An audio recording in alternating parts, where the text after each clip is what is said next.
أعوذ بالله من الشيطان الرجيم بسم الله الرحمن الرحيم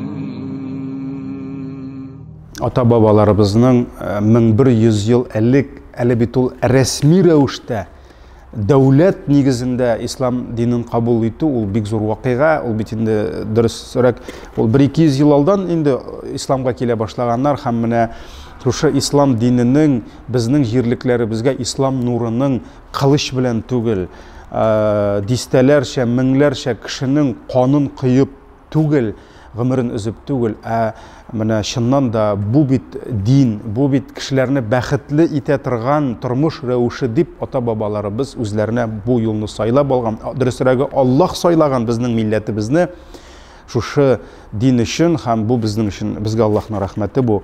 Чыннан да җәмәгать менә безнең ата-бабаларыбыз алар мөселман булган. Һәм менә узган гасыр дип әйтик инде шушы атеизм, материализм чыры ул безнең әлбәттә милләтебезгә бик зур яман тәэсир итте. Әлбәттә мин Ленин бабайларны да, социализмны да сүгәсем килми, чөнки үземнең телем кызганыч бисмилла дип түгел, пәйгамбәр дип түгел, Ленин бабай дип ачылды. Бүген дә Ленин бабайның кашан туган, кашан үлгән, аның бөтен тарихын беләбез, хәтердә ул бит кичкенә вакытта кирип кала мәктәпләрдә, ләкин әйтәсем килә шуны менә соңгы 100 елда без шушы динсезлектә булсак та ничектер дин ул безгә бераз гына шит булып китсә дә, без онытырга тиеш түгел, без үзебезнең тамырларыбызны 1000 елдан артык вакыт безнең ата-бабаларыбыз Энгельс белән Марксны да белмәде. Ленин бабайның да кем икәнен белмәде. Зюганов, Жириновскийларын да белмәде. Ләкин алар Аллаһны белделәр. Алар пәйгамбәребезне белделәр, алар Коръәнне белделәр, алар динне белделәр һәм дин безнең милләтебезне 1000 елдан артык вакыт яшәтте. Һәм безнең милләтебез шушы кыйбладан тайпылмаса, безнең милләтебез, үзебезнең милләттәшләребез безнең өчен ислам диненнән, иман юлыннан, менә шушы бер-береңә хөрмәт итү, өлкәннәрне ихтирам итү, яшьләргә юл бирү кебек, менә шушы динебез чакырган мәңгелек кыйммәтләр генә безне киләчәктә дә яшәтәчәк. Әгәр дә шушы дин юлында калсак, милләтебез бетмәячәк, аракы эчеп тә үлмәячәк, гөнаһка да чуммаячак. Менә шушы әйберне аңласак, безнең киләчәкбез бар. Без яшәячәкбез. Шуңа күрә Аллаһ Тәгалә безнең милләтебезгә ислам динен кабул итүгә 1200 еллыгында, 1000 еллыгында, 2000 еллыгында, 5000 еллыгын һәм тагын да күбрәк шушы юбилейларны Аллаһ Тәгалә безнең балаларыбызга, киләсе нәселләребезгә үткәрергә насип итсен. Чыннан да Рәсәй күләмендә бик күп чаралар үтә. Без инде гади хәзрәтләр күбрәк дуа кылып торабыз, борчылып, кайгырып торабыз. Шуңа күрә Аллаһка шөкер, бүген илебездә, җиребездә рәхәтләнеп намаз укыйбыз, рәхәтләнеп мәчетләргә йөрибез.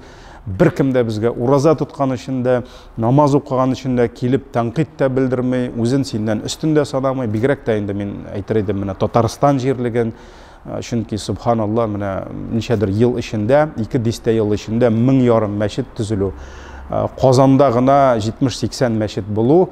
Ул бит димәк бу сиясәт дөрес барса, алга таба да мондый җитәкчеләребез белән ул 100 булачак, ул тагын да күбрәк булачак.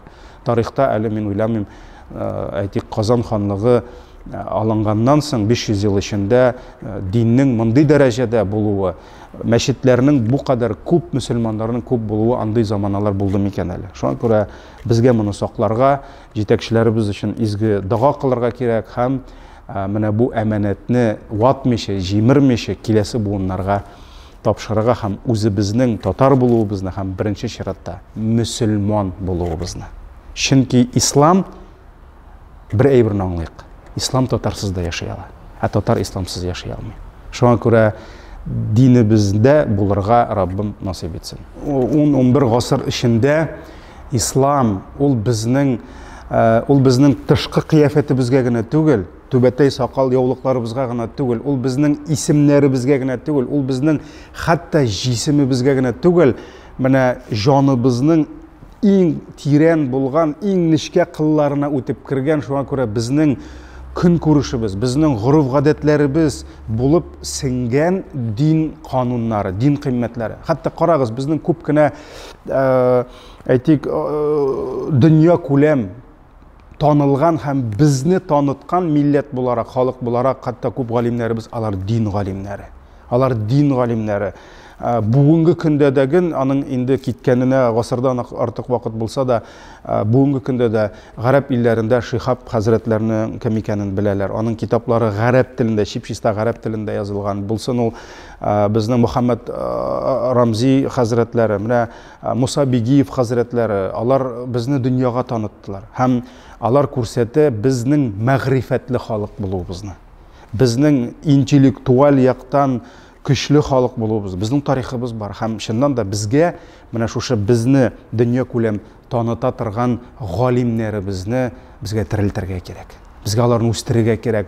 Дин өлкәсендә генә түгел, медицина, табибчелек өлкәсендә дә, физика, астрономия өлкәсендә дә, математика өлкәсендә дә без милләтебезнең мәгърифәтле булуын һәм шуннан да fikir iyələri, məğrifət iyələrinin onuqları, nəsili bulubuzunu biz isbatlarga tiyиш.